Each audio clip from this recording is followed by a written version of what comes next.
Yo, yo, yo. Welcome back to another episode of Shot Boys Podcast. Look, today's episode, I'm still a little ticked off about the Chicago Bulls press conference and how everybody act like everything was okay. So the question of the day is can we trust the Chicago Bulls front office to improve this team? Y'all already know. You gotta hear the music first. Cognac, gang, gang.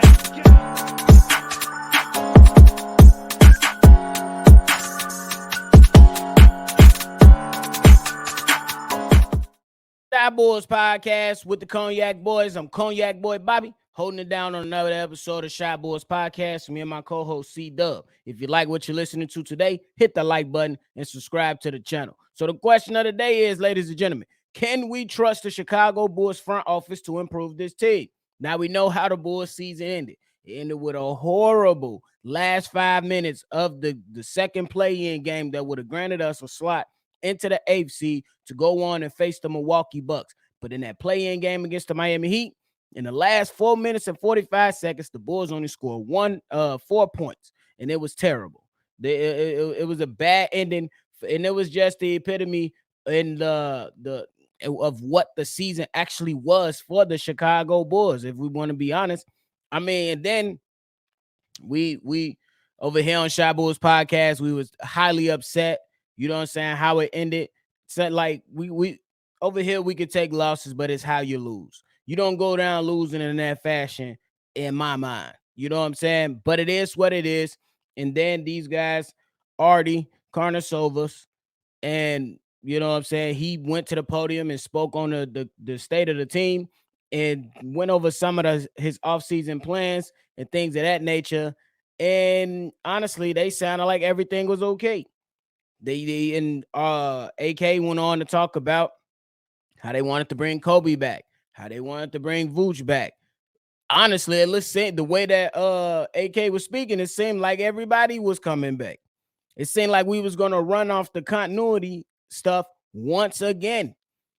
And the guy came out there and pretty much was talking like he was pleased with what he seen the entire season. Not once did I hear AK go ahead and say we failed. It's okay. If you want to be honest about anything, you go ahead and be honest. You can fairly criticize your team. We failed. And he could have held himself accountable. We failed as an organization. I failed as the vice president. Mark Eversley failed as the GM. Billy Donovan failed as the coach. And the players, we all failed. We let the city of Chicago down. We didn't hear that. These guys were speaking as if they accomplished something by going 14-9 after the All-Star break. That's bullshit. Flat out. You didn't accomplish anything. You didn't accomplish anything. You got a chance to go in and you had a opportunity to make the playoffs. That's not the expectations that you laid out at the beginning of the season. The expectations that you laid out at the beginning of the season was to win a playoff series. You didn't do that. So in that result, you failed. You failed, AK. But he didn't do that. So can we really trust this guy? Now we're looking at the history. We're looking at the history of all the things that AK has done so far. In the first year, he was aggressive. He got Vooch near the trade deadline. Those guys were on pace to make the playoffs, but then COVID hit.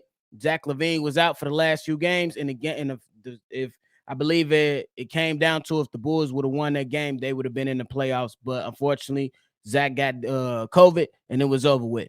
That offseason, you know what I'm saying? They brought in DeMar, Lonzo, Caruso, DJJ, and all those other guys just to add to a team. And we were really, really excited about what the Bulls were doing. They started the season going crazy. They got out to a great start. By January 1st, they were the number 1 seed in the Eastern Conference. Then Lonzo Ball went down. These guys decided the way that we was going to help our point guard position, you know what I'm saying? We were going to put Ayo Dosunmu in there and then pick up Tristan Thompson. But that was a dud. This first game, he was yelling at players and everybody was looking at him like he had 3 heads. Bro, it was bogus. So, and then the Bulls end up eventually getting bounced in 5 games by Milwaukee. We came into the season in the press conference.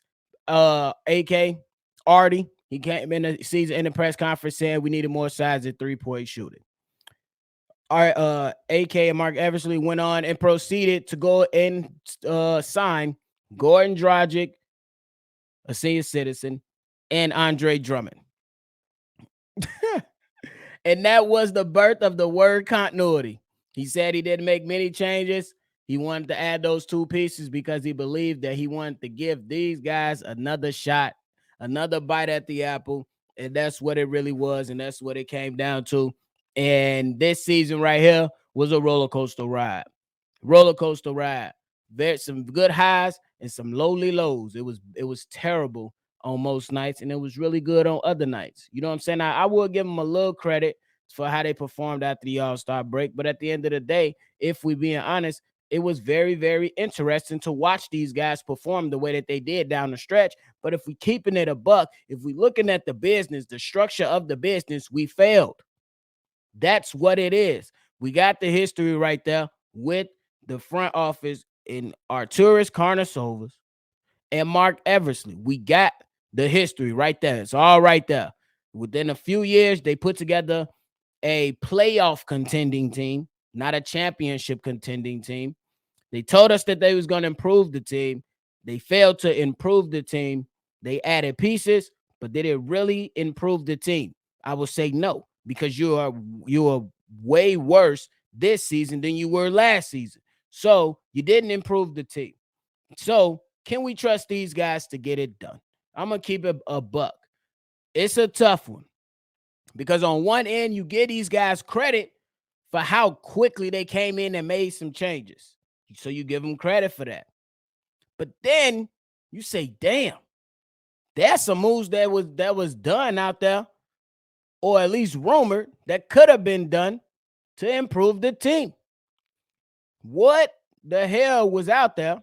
We will never know to say because in the press conference, AK said that there is no deal that he felt would improve the team.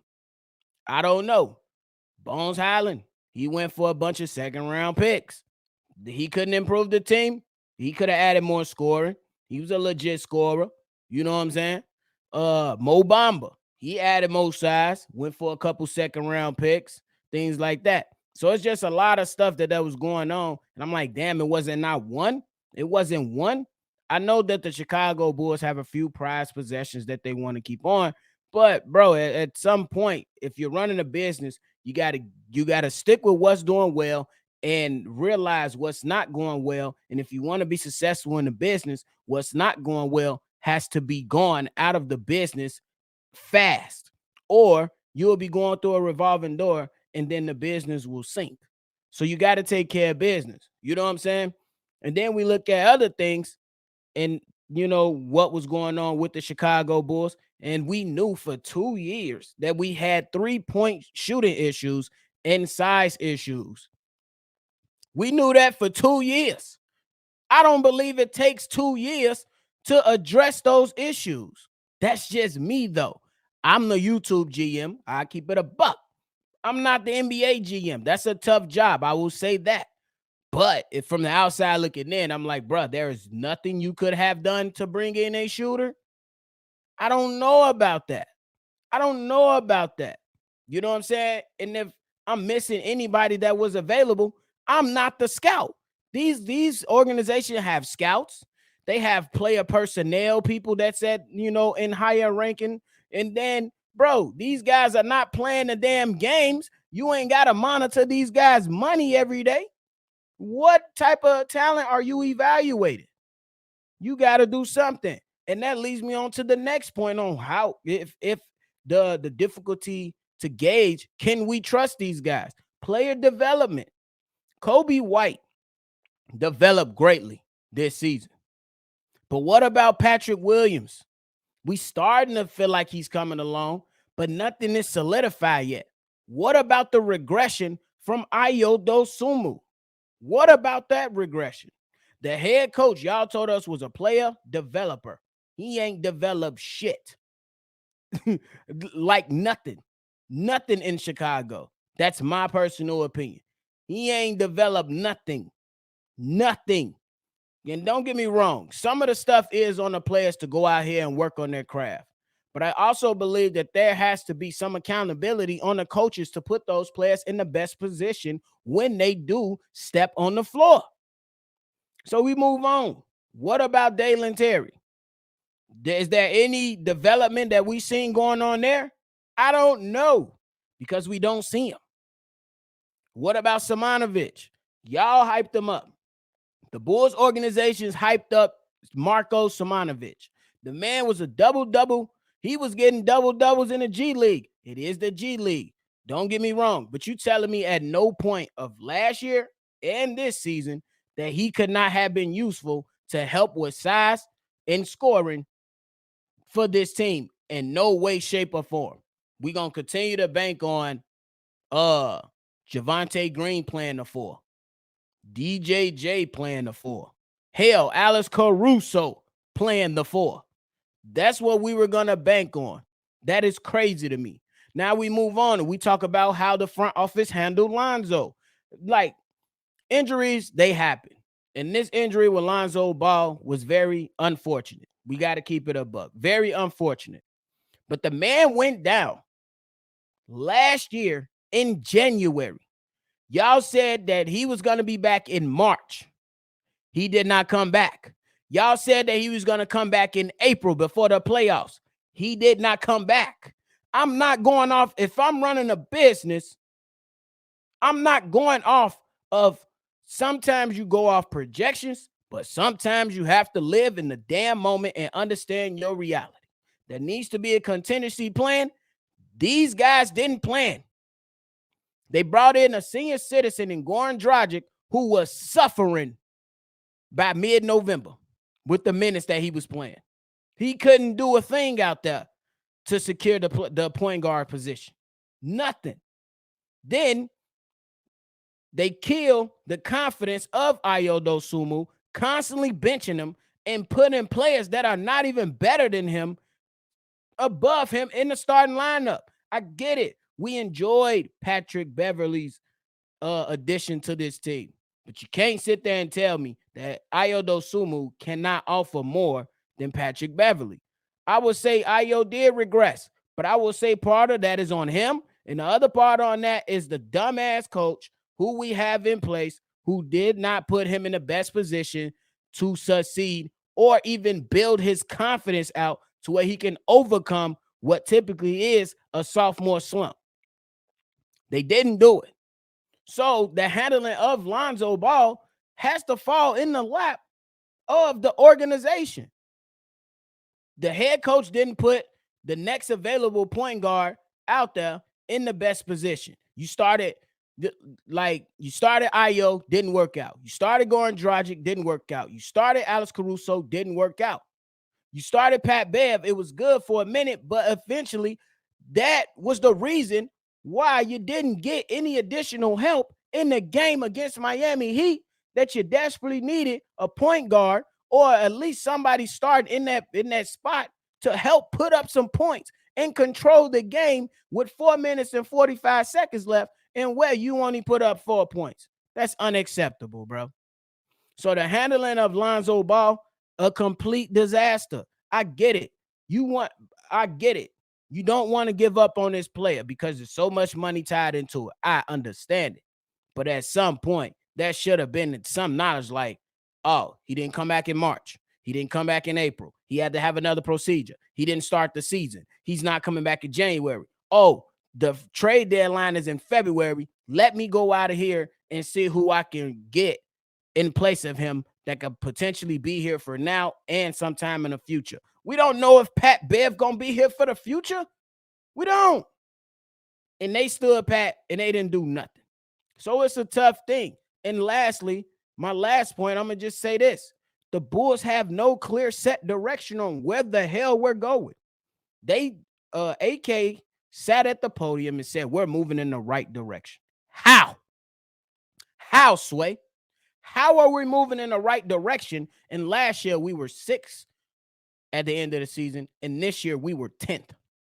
So how the hell are we moving in the right direction? You are excited for what it looks like. You are excited about a play-in victory that happened. Cool. It was fun. We cheered over here on Shy Bulls podcast. But once you come down from being emotionally high off that victory, you realize, like, bruh, they had another game to play before we can even consider. This was something that wasn't even available years ago to play in. So if the season ended without those changing rules, the Bulls would beat their ass at home. So it's really nothing to be excited about. And then you have no clear direction. Do you want to have do you want to have a young athletic team, or do you want to have an old 90s team? I don't understand it. The team is full of a bunch of cutters and slashers. There's nothing modern about the Chicago Bulls offense right now. Nothing. What? That you got a shooting big man? Okay, fine. I give you that. But outside of that, the Bulls rank at the bottom when it comes to three-point attempts, when it comes to three-point shooting. And everybody knows in this day and age in the NBA, you need that.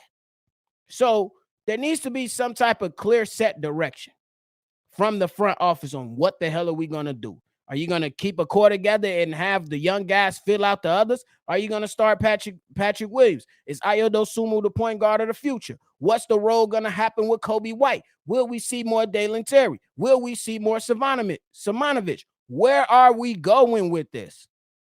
Is the ultimate question. What are we doing? Is the ultimate question. What are we doing? I don't know. So I'm just going to end it this way. AK, Mark Eversley, they've done some good. They also done some very questionable things and some very bad things. I'm not 100%